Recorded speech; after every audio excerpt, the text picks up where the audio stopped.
යෝග් කොටස සහිත ප්ලේයාර්ඩ් සායේ මේ තමයි සාය කොටස් දෙක. මේ තියෙන්නේ යෝග් කොටස් දෙක. අපි යෝග් තනි කොටසක් තමයි මේකට අල්ලන්නේ. දැන් මුලින්ම අපි යෝග් කොටස සාය කොටසට සම්බන්ධ කරගන්නවා. මෙන්න මේ විදිහට. දැන් මේ තියෙන්නේ හොඳ පිට. මේ හොඳ පිට තියලා මෙන්න මේක අපි මෙන්න මේ විදිහට මුලින්ම අහගන්නවා. මෙතන සම්බන්ධ වෙන්නේ යෝග් සාය කොටසයි යෝග් කොටසයි.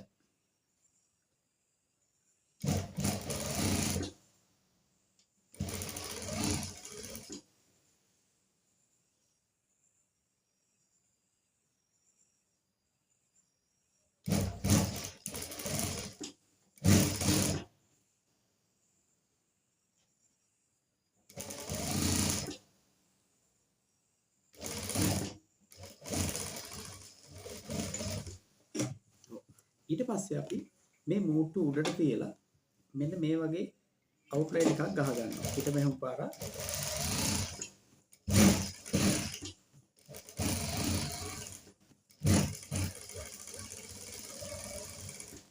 මොනවාගේ අවුට්ලයින් එකක් ගහ ගන්නවා. ඒකට අවුට්ලයින් එක ගහින්නේ ලස්සනකුත් වෙනවා, ශක්තිමත් බවකුත් වෙනවා. හරි. ඊට පස්සේ දැන් අපි මෙන්න මේ අනිත් කොටසත් මහගමු. මේ සාය කොටස, මේ තියෙන යෝග් කොටස, මේ දෙක අපි මූණට මූණ තියලා මහ ගන්න. ඔයා සාය මැද කෑල්ල යෝග් කොටසේ මැද කෑල්ල සෙන්ටර් මාක් දාගත්තත් කමක් නැහැ. එතකොට මහන්න ලේසි. එතකොට අඩු වැඩි වීම આવොත් අපිට එක හදා ගන්න පුළුවන්. මේ විදිහට අපි යෝග් කොටසයි සාය කොටසයි සම්බන්ධ කරගන්නවා.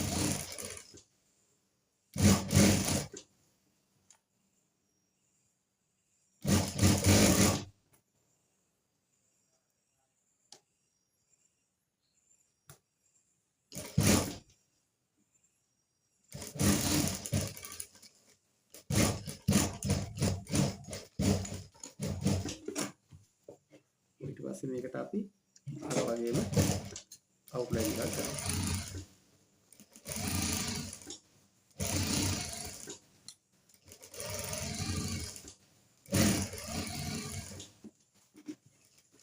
හරි. ඔන්න විදිහට අපි යෝග් කොටසයි සාය කොටසයි මුතු කරගත්තා. ඊට පස්සේ ෂිපර් එක අල්ලන්න හදන්නේ මෙන්න මේ කොටස් දෙක අපි මූණට මූණ තියනවා. මේ කොටස් දෙක මූණට මූණ තියලා ඔයා මේ යෝග් ලයින් දෙකේ එකට තියාගන්න. යෝග් මායිම් දෙක හරියට එකට තියාගන්න. අනිත් කොටස් වෙනස් වුණත් කමන්නේ. මේ දෙක හරියට තියෙන්න ඕනේ. යෝග් කොටස් දෙක එකිනෙකට ඔන්න විදිහට තියෙන්න ඕනේ. තියලා ඊට පස්සේ ඔයා ෂිපර් එක අල්ලන්න බලාපොරොත්තු වෙන උස. සාමාන්‍යයෙන් මම යෝග් එකේ ඉඳලා පහළට දාන්නම්. එතකොට ෂිපර් එකේ වාසිය ඉඳලා පහළට තමයි මම ෂිපර් එක අල්ලන්න හදන්නේ. යෝග් ලයින් එකේ ඉඳලා පහළට මෙන්න මේ කොටස් දෙක එකට තියලා මෙන්න මෙතන ඉඳලා පහළට මහ ගන්න. හරි. අපි යෝග් කොටස් දෙක යෝග් කොටසයි සාය කොටසයි මුලින්ම හැවුවා. ඊට පස්සේ සාය කොටස සයිඩ් සීම් එකේ ෂිපර් එකට දාලා පහළට මූට්ටු කරගත්තා. හරි. මෙතන පොඩි සායක් මැහෙන්නේ. එතකොට මෙන්න මේ ෂිපර් එක තමයි අල්ලන්නේ මම. හරි. එතකොට මේක අර පිටිපස්සට ටයිට් සාය පිටිපස්සට දැම්ම විදියටම තමයි මහන්න වෙන්නේ. එතකොට ෂිපර් එකක් පේන්නේ නැහැ. ෂිපර් එක එළියට ඉස්සරහට පේන්නේ නැහැ එළියට. එතන මම මෙතන අගලක වාසියක් ඉඳ තියාගත්තා. ඉඳ තියාගෙන මම නූල් එකක් ගන්නවා මෙහෙට. අගලක වාසියක ඉඳ තියාගත්තා. මෙතන නූල් එකක් ගන්නවා. මෙතන උඩුත් නූල් එකක් අරගෙන අර පිටිපස්ස ෂිපර් එක මෙහෙම විදියටම මෙන්න මේ විදියට මහනවා. මේකට ඉනිෂිබල් ෂිපර් එකක් තමයි එන්න ඕනේ. දැන් මම සාමාන්‍යයෙන් ඉනිෂිබල් ෂිපර් එක මහන පිළිවෙල මම කලින් කියලා දීලා තියෙනවා. දැන් සාමාන්‍ය පන්තියේ ඉනිෂිබල් ෂිපර් අල්ලන්න පහසුකම් නැහැ ළමයිට. ඒක නිසා මම මේ විදිහටම සම්බන්ධ කරලා පෙන්නන්නම්. මෙන්න මෙතන අපි නූලක වාසියක් ගන්න ඕනේ. එතකොට ඔන්න ඔය විදිහට නූලක වාසියක් ගන්නවා. ෂිපර් එකේ වැඩිම දාන්නේ හැමිටම උඩට. ෂිපර් එකේ වැඩිම දාන්නේ උඩට. අවශ්‍ය ප්‍රමාණය විතරයි අරට තියාගන්නේ. ඔන්න ඔය විදිහට ගන්නවා. මේ ෂිපර් එකේ වැඩි ප්‍රමාණය දැම්මේ උඩට. අවශ්‍ය ප්‍රමාණය අරගෙන වැඩි ප්‍රමාණය අනවශ්‍ය ටික ඔක්කොම උඩට දානවා. හරි. ඊට පස්සේ මේක අරගෙන දැන් මෙතනත් අර ක්‍රමෙම තමයි මෙතන අගලක වාසියක් ගත්තා. අගලක වාසිය ගත්තයින් පස්සේ මෙන්න මේ විදිහට ෂිපර් එක පේන්නේ නැති වෙන්න අපට පැත්තට වහ ගන්න පුළුවන්. හරි. මෙතනත් කරන්නේ අපි අර අගලක වාසිය ගත්තම යටින් ගත්තම එතකොට මෙන්න මේ විදිහට තියා ගන්නවා. තියාගත්තම ෂිපර් එක පේන්නේ නැති වෙන්න අපට වහ ගන්න පුළුවන්.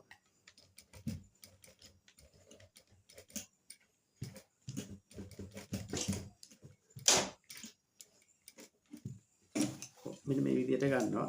අරගෙන අපි මේ වාසියම අර යට වෙහිච්ච වාසියම උඩුත් වහ ගන්න ඕන ඔය විදිහට. වහගෙන මෙන්න ඊපස්සේ මෙන්න මේ අයිනේ අපි උඩට වහ ගන්න. හරි. එතකොට ෂිපර් එකේ අනවශ්‍ය වැඩි කොටස තියෙන උඩ. ඊට පස්සේ කරන්නේ අපි මේ කොටස් දෙක ආයෙත් මූණට මූණ අරගෙන මේ කොටස් දෙක ආයෙත් මූණට මූණ අරගෙන ඔයා මේකේ ආයෙත් ඉන චෙක් කරගන්න. මෙයාගේ ඉන 25යි 25යි නම් මෙතන තියෙන්න ඕනේ 12මාරයි. එතකොට අපි ආයෙත් කරන්නේ 12මාරෙන් පහළට මහන්න ඕනේ. එතනත් මෙන්න ඔයා මේ යෝග කොටස් දෙකේ මූට්ටු හරියට එකිනෙකට තියාගන්න. එතකොට මෙතන පොඩක් වෙනසක් මේකේ වෙනසක් ආවත් එහෙම ගැටලුවක් වෙන්නේ නැහැ. අර අතන තමයි හරියටම තියෙන්න ඕනේ. හරි. එතකොට මෙන්න මේ විදිහට ඔයා උඩ මහ ගන්නවා. අන්න මේ විදිහට මහ ගන්නවා. ඒතර යෝග කොටස් දෙක තමයි හරියටම මාන්න තියෙන්න ඕනේ.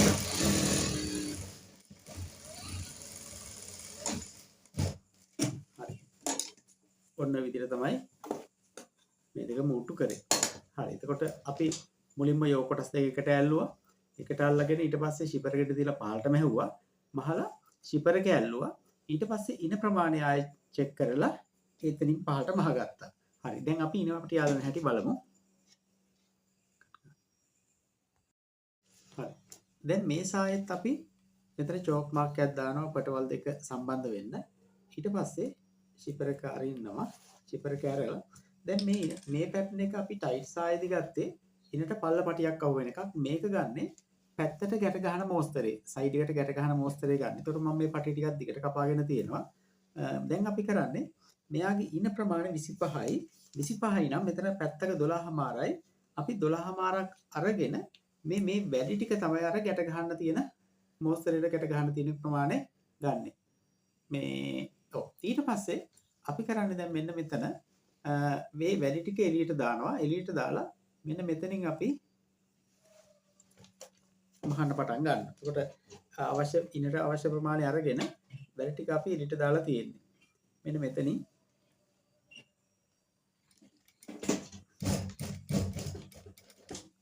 මෙතනින් අපි මහ ගන්න සම්බන්ධ වෙන්නේ. එතකොට අපි මෙන්න මේ විදිහට ඉනට පටිය අල්ලගෙන යනවා.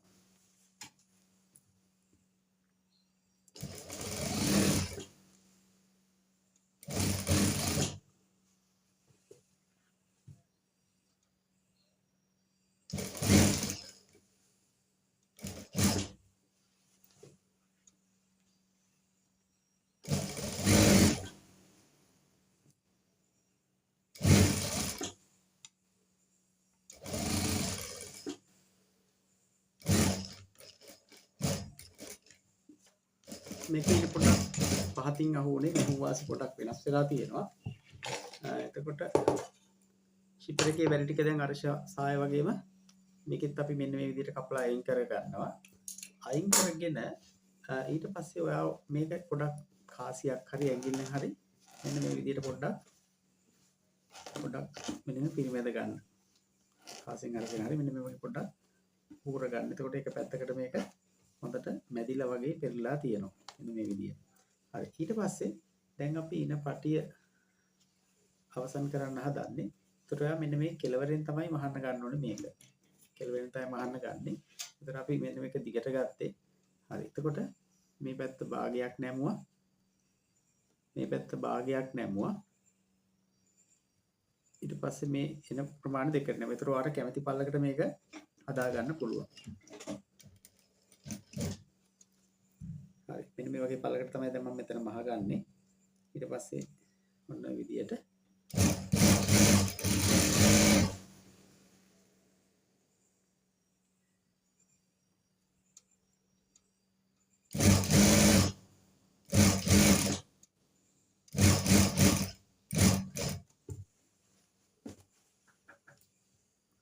දැන් මෙතන පටිය ඇදුනොත් රැලි වෙන්න බලනවා. ඒක නිසා ඔන්න ඔය විදිහට ප්‍රවේශමෙන් ගන්න. ඒකට මේ යට මැහුමට උඩින් මහ ගත්තොත් ඔයාට ලස්සනට ඉන්න පටිය මෙතන හදා ගන්න පුළුවන් වෙනවා.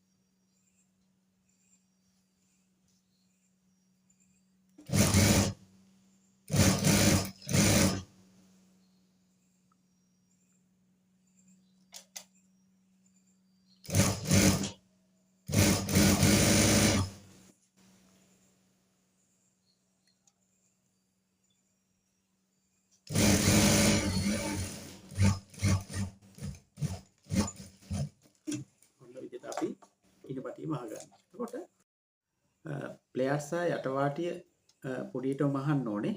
ඔයා මේ මූට්ටුව දෙපැත්තට බෙදා ගන්න. දෙපැත්තට බෙදාගෙන මෙන්න මේ වගේ පොඩියටම මහන්න ගන්න යටවාටිය.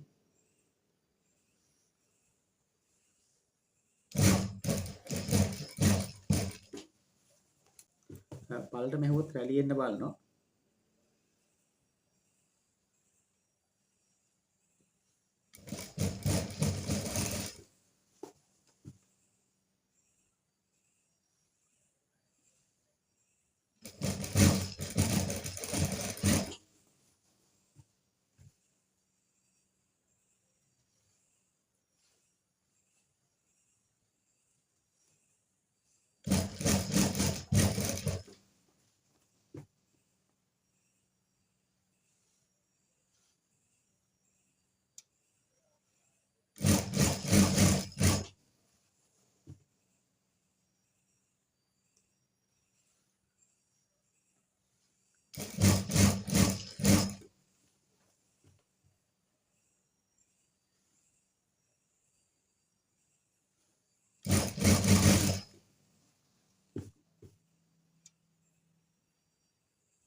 මෙන්න මේක තමයි සාය මැහුවේ අපි.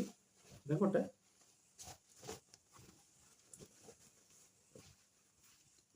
මෙන්න මේ කොටස තමයි නූල ගත්තේ. එතකොට මේ සාය අපි මහද්දී මුලින් යෝක් කොටසට සාය කොටස අල්ලගත්තා. කොටස් දෙපැත්ත මහ ගත්තා. ඊට පස්සේ ෂිපර් එකට ඉඩ තියලා මුලින් අපි සාය කොටස් දෙක මහ ගත්තා. ෂිපර් එකට ඉඩ තියලා පහළට මහ ගත්තා. ෂිපර් එක ඇල්ලුවා. ඊට පස්සේ ඉනට පටිය ඇල්ලුවා. යට වාටි මෙහුවා. ඔන්න ඔය පියවර ටිකෙන් තමයි යෝක් කොටස සහිත ප්ලේයර් සාය මෙහෙන්නේ. මේ පටිය ඔයාලට පළට ගන්නත් පුළුවන්. අනිත් ටිකක් මෙහෙම දිගට ගත්තා. මේ වගේ දිගට ගත්ත ටිකක් එතකොට ගැට මොස්තරයක් දාන්නත් පුළුවන් අපිට ලස්සනට සයිඩ් එක මහ ගන්න පුළුවන්. ඒතකොට ෂිපර් එකේ එන්නේ මෙන්න මේ විදිහට. ෂිපර් එක දැන් මෙතන අර වගේම පේන්නේ නැහැ ෂිපර් එකක් තියෙනවා කියලා මේ එක පැත්තකින් ෂිපර් එක වහගන්න.